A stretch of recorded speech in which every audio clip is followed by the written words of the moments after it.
এই পানি কয়টা বিক্রি করছে পর্যন্ত? এখন তো কটাই বিক্রি করছি। কত কিছু বিক্রি? অনেক কিছু করছি।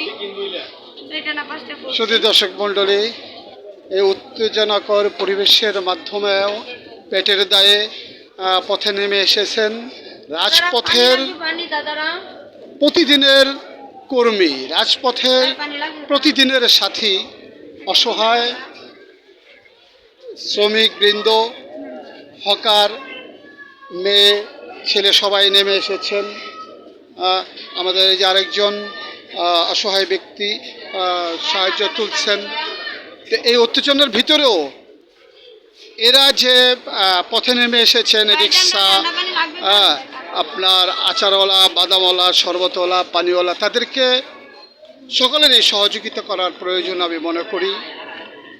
যতই উত্তেজনা হোক, যতই কিছু হোক, কিন্তু গরিব অসহায় ব্যক্তিদের পেটে যদি কেউ লাথি মারে তবে সেখানে সব কিছুই বিফল, সেখানে সব কিছুই অকৃতকার্য হবে। যদি গরিবের পেটে কেউ লাথি মারে, সে যেই হোক।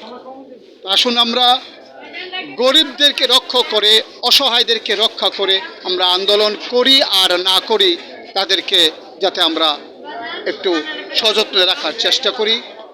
চিটাগাং রোড, ঢাকা মহাসড়ক। ধন্যবাদ। না, আমার তো লাগবে না, আমি একটু খেয়ে আসলাম। তোমার নাম কি? আমার নাম জ্যোৎস্না। কি?